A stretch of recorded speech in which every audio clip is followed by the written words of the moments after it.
Tikupira kuti ambiri tikutsatira bwino kuti Jessica Bwera amene ndi spokesperson wa chipani cha Malawi Congress Party anayitanitsa msonkhano wa atolankhani pamene amayankhula nkhani zokhuzana ndi kukwera kwa mafuta komanso crisis ya mafuta ndi amapanga argue potengera ndi mmene administration yawo ya chipani cha Malawi Congress Party imachitira pamene iwo anali mboma komanso ndi kuti magayi a chipani cha Democratic Progressive Party mmene akuchitiranso patakali pano pa makamaka pa nkhani zokhuzana ndi mafuta amenewa kusowa kwa mafuta nkhani zokhuzana ndi pricing ma adjustment ndi zina zotero. Of course mapoints amene amayankhula a Jessica Bwera akuoneka kuti ndoduka mutu kaya ndi kuti akufuna relevance chani kaya komano zomwe amayankhulaso nzoti it's not valid generally potengeranso ndi mmene situation ilili. Timvereko zimene anayankhula a Jessica Bwera kenako tipitireni nkhani.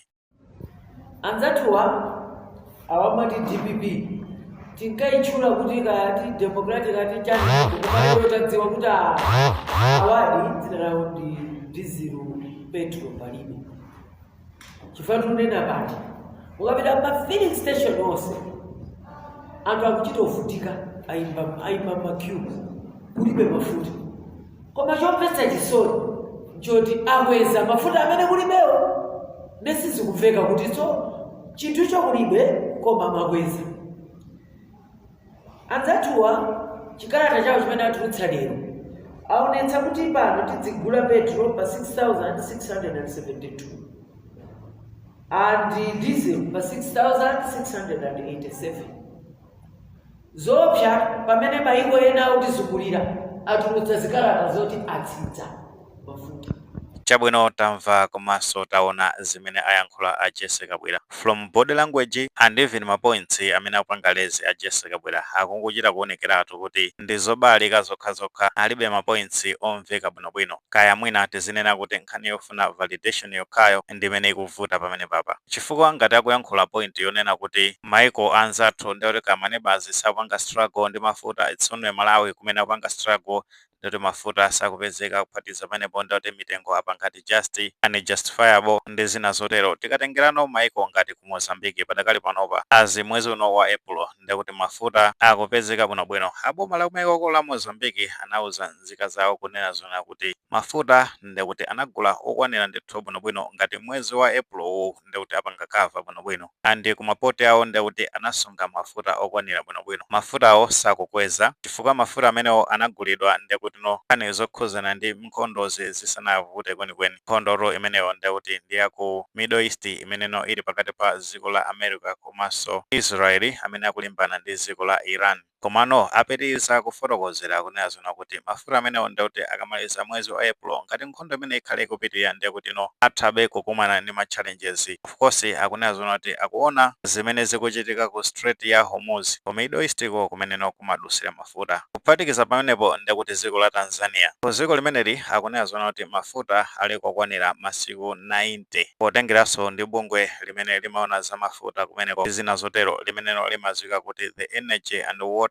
Utility Regulatory Authority and of course kumene ku Tanzania ndikuti no sikunaoneke ma dry pump as of mwezi umene wa April ndikuti dzulo lero sikunaoneke ndikuti ma dry pump kumbali ya adjustment ya mitengo ndikuti no madera enake kuma remote areas ngati Bukoba ndikumeneno kunaoneka zona kuti kulika adjustment koti over 33% kumene anapanga rekodi ngati mwezi umene wa April chifukwa ndikuti mumzinda ngati wa Dar es Salaam kumene koko ndikuti mafuta ali pa 3.820 shilling pa lita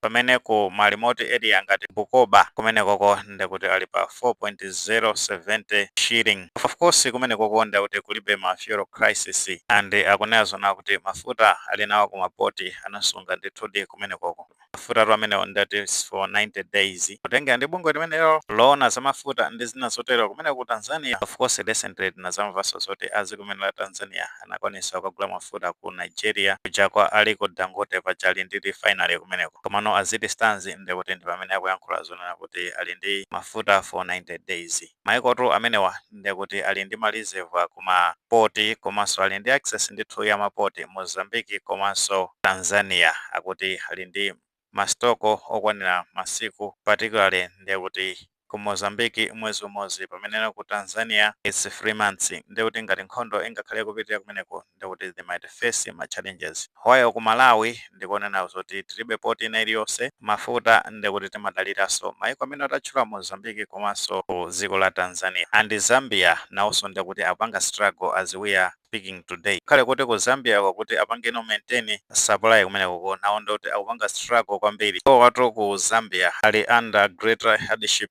due to kudaliranso kopanga import fuel kuchokano ku maiko ena komanso alibe port ngati mene alili maiko enawa. Nawonso ndekuti ku Zambia ali squeezed nkhani yake ndiyokhoza ndi nkhondo imene ili ku Middle East. And ngati dzulo pa 1 April chaka chimene cha 2026 mtengo wa mafuta a diesel kumene koko ku dziko la Zambia ndekuti akweza diesel akwezatu ndi around 28%, kumene konso nako ndikuti akumana ndi high price volatility kuphatiza panembo nkhaniso khuzanaso ndi pressure ya logistics zimene zikuthandiza zoti ku Zambia nakonso ndithu sali stable. Mwina argument yawo itamakhala yonena zona kuti adjustment imene apungwira mmera apanga yokhuzana ndi mafuta agalimoto kuti tikayipanga in dollar ndekuti yakwera kusiyana ndi maiko ena on average across ndekuti Africa. Paja tikasata bwino apungwira mmera akunena zona kuti adjustment yawo ndiyokhuzana ndi rising ya global oil cost kuphatikiza pamenepo nkhani yokhuzana ndi regional conflict on supply chain ndi zimene zapangisa zona kuti pakhale ma adjustment amene wande kuti pali 34% adjustment ya fuel wa petrol amene yomweno padakale panopa ndekuti ili pa 6,672 kwacha per liter petrol ameneyo, pameneno diesel ndekuti ali pa 35% rising imeneno mtengo wake ndi 6,687 kwacha per liter diesel ameneyo. Justification yake ndekuti ndimeneyo imeneno akunazo noti primary cause ndekuti ndi ya international fuel price surge challenge ndi zimene zapangisa zona kuti pakhale ma adjustment amenewa.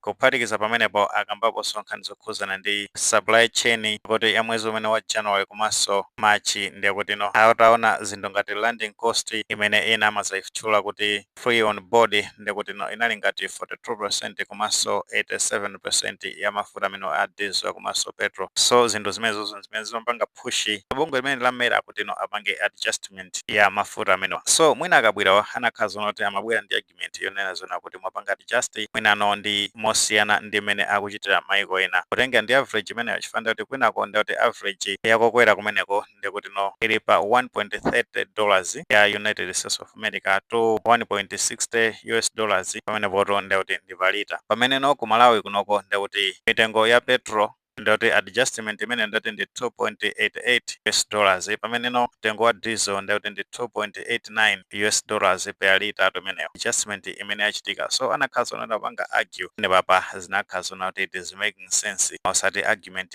imene akuyankhula pamene papa chifukwa ndekuti adjustment imeneyo it's around chakuti $1 per liter imeneno mwina anakhazo akufuna kuti abomawo apange justify kapena amerawo apange justify adjustment imene zinali zinthu zomveka osati ma arguments oduka mutu amene akuyankhula pamene papa. Ndepoti Jessica Bwira ambiri timatsata bwinobwino kuti nthawi zambiri amayankhula zoduka mutu titha kuamvesesa ndithu makesiso kuti ali kuzuwa kumanda ku opposition chani zina zotero. So sitingapange defend aboma na justification itakhalapo imene ili ya 1 point chakuti $1 per liter yo imeneno akati mwina azipanga justify ndekuti zina zinthu zomveka bwinobwino. Nkhani yokhuza ndi ma supply ndi zina zotero leti uzakale kuti ma supply chain challenges kati amene akukumana ndi anzathu aku Zambia komanso as comparisons ndi maiko amene ali ndi mapoti ndi zosiyana ndithudi ndiwonso akuperekaso specific period ya ma stocks amene asunga kumenekoko of which ndoti nkhondo ngati ingapitire kwa nthawi ndikuti nawonso they might face ma challenges. So simungapange compare dziko la Malawi ndi maiko ngati Mozambique komanso Tanzania amene ali ndi mapoti. Akambaponso nkhani yokhuzana ndi munthawi yawo kuti chipani cha Democratic Progressive Party amakhala kunena zonena kuti nkhondo ikuchitika ngati ku Ukraine ndi Russia pameneno munthawi imeneyo ma supply ndikuti ku Malawi anali akuvuta kwambiri. Kuphatikiza panepo nkhani zokhuza ndi COVID chanchani zimene zozo ndizona tinaonapo kuti malomba anayankhulapo ndithudi andika clip kamene kakupanga secret ma public domain mo nkhani yokhuzana ndi zimene ayankhula ma arguments amene amapereka amalombaka ndi kuti ndi Samia Sulemani nthawi imene jayo achipano cha Malawi Congress Party amapanga struggle mafuta amasowa andi anthu anapita kukavota ndi kuti mafuta ali problem. It's a different story altogether ndi nkhani ya panopa titationesese ndi kuti si Malawi yokha imene ikupanga struggle ni maiko ambiri ngakhale ku America nakonso they are struggling. Chifukwa chani? Chifukwa cha nkhondo imene akuchita ku Middle East. So Jessica Bwira zimene akuyankhula pamenepo kuphatikiza pamenepo makosana a chipani cha Malawi Congress Party zimene akumayankhula zoduka mutu zokhuzana ndi situation yapano kumapanga compare ndi situation imene alili mu nthawi yawo ndi zosiyana kwambiri. Ndi mwina titangogwirizana ndi zimene anayankhula Atupele Mulozi at anapanga kolezi mfundo za nzeru kwambiri chifama zayapanga agio nkhani yokhuzana ndi imene timafotokozera kale kunazona kuti kunoko amene akupanga